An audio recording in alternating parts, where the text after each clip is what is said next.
Okay, तो चलिए फिर ये आज की हेडलाइंस और स्वागत है आपका शो में। श्रेया वीर में रहेंगे अगले 1.5 घंटे आपके साथ मार्केट के लिए। आज एक बहुत ही क्यूरियस सा सेशन, टिपिकल एक्सपायरी डे। आज सुबह वीर हमारी बात हो रही थी कि अपसाइड पे 22,556 एक रेजिस्टेंस रहेगी और 22,558 आज का हाई। ये और कुछ नहीं था, ये सिर्फ एक कॉल राइटर का जोन था।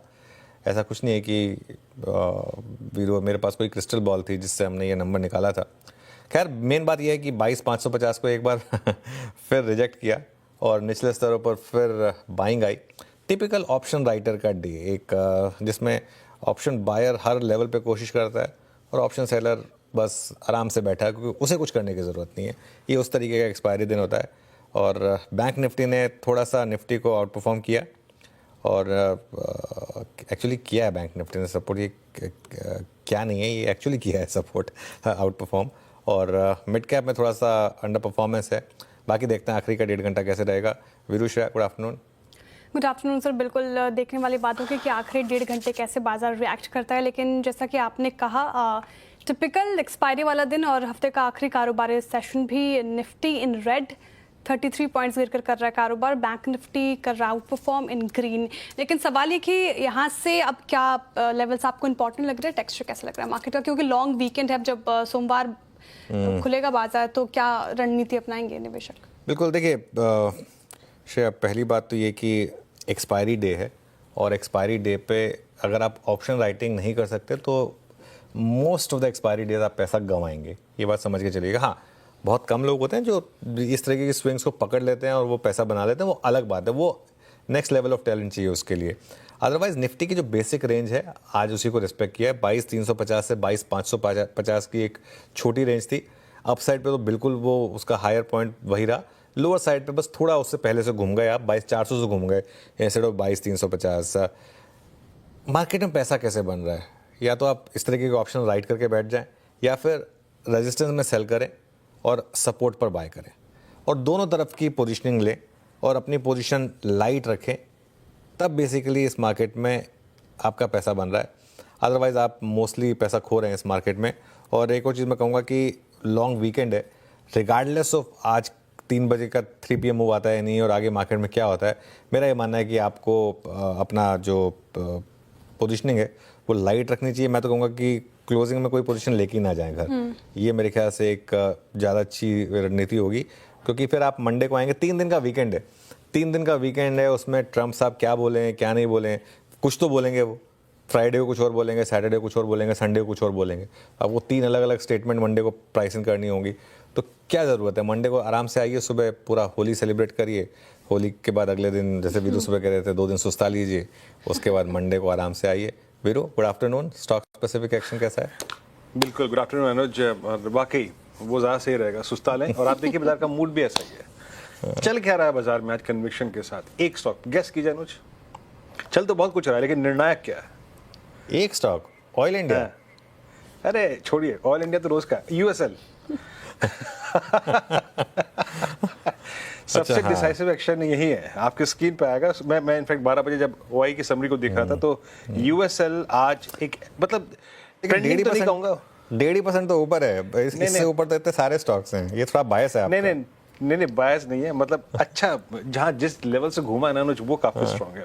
मैं स्क्रीन पे रखता हूँ कुछ स्टॉक्स जहां पे मोमेंटम अच्छा है। यूएसएल आज लगभग 5 फरवरी के बाद पहली बार 20 डे एक्सपोनेंशियल एवरेज के ऊपर निकला। पहली बार इसमें एक पॉजिटिव क्रॉसओवर डेवलप हुआ है 13 जनवरी के बाद। लोअर ट्रेजेक्टरीज पे पॉजिटिव क्रॉसओवर, ओआई रेशंस 2% के और पुट राइटर्स एट 1300। एक स्टॉक जो कि मेंशन मैं करना चाहूंगा, एक अपस्विंग के लिए शायद पॉसिबली तैयार हो रहा है, वो है यूएसएल और ठीक लग रहा है। उसके बाद एक काउंटर जो कि कैपिटल गुड स्पेस में थोड़ा सा अट्रैक्ट कर रहा है लेकिन बहुत कन्विक्शन मेरे पास भी नहीं है, वो है सिमेंस। सिमेंस ने पूरा का पूरा हफ्ता, ये 14 फरवरी से लेकर जो शुरू हुआ था, उसको एक साइडवेज मूव में स्पेंड करने के बाद 20 डेमा को हिट करना शुरू कर दिया है। तो 5,000 के स्तर पे ट्रेड करता हुआ 4,000 शेयर ओपन इंटरेस्ट में कम हुआ है। दैट मीन्स इसमें शॉर्ट कवरिंग है। और एक स्टॉक और रखूंगा स्क्रीन पे, वो भी इसी स्पेस से है, वो है कमिंस। ये भी 20 डेमा के ऊपर ट्रेड करता हुआ। इनफैक्ट एबीबी, कमिंस, सिमेंस तीनों आज अच्छा कर रहे हैं। तो एक 3 ये और एक धड़ा आपका यूएसएल का। लेकिन अनुज जानते हैं, मैं थोड़ा सा इस डिस्कशन को प्रीएम्प्ट कर रहा हूं, मतलब मैं आखिरी की जो रणनीति पे हम बात करते हैं मैं अभी ये करना चाहता हूं। मेरे ख्याल से पोस्ट कोविड अनुज हमने जिस एवरेज को होल्ड किया 100 विमा, वो निफ्टी 2 हफ्ते से होल्ड कर रहा है, वो निफ्टी बैंक 2 हफ्ते से होल्ड कर रहा है, लेकिन फाइनली हमें निफ्टी बैंक ये निफ्टी आईटी अनुज उस एवरेज के नीचे झूलता हुआ नजर आ रहा है at 36 105 150। We are well below 100 week exponential average. इन 2 हफ्ते का आउटकम क्या है? बैंक्स में स्टेबिलिटी, निफ्टी में स्टेबिलिटी और निफ्टी आईटी क्रैक। बिल्कुल, I think you hit the nail on the head Veeru. आज सुबह भी आपको याद होगा हमने एक स्पेसिफिक, आज शो की शुरुआत ही इनफैक्ट हमने Nifty bank versus Nifty IT से की थी, और एक इसमें ये व्यू लिया था कि निफ्टी आईटी में थोड़ा सा वीकनेस है, लेकिन निफ्टी बैंक काफ़ी रेजिलियंस दिखा रहा है और काफ़ी स्ट्रेंथ दिखा रहा है पिछले कुछ दिनों से। तो अगर आप कंपैरिजन करेंगे, आज भी देखिए आप Nifty IT versus Nifty bank, ये तो क्या 14 डेज़ का हो गया, आज सिर्फ एक दिन का भी देख लेंगे अगर आप।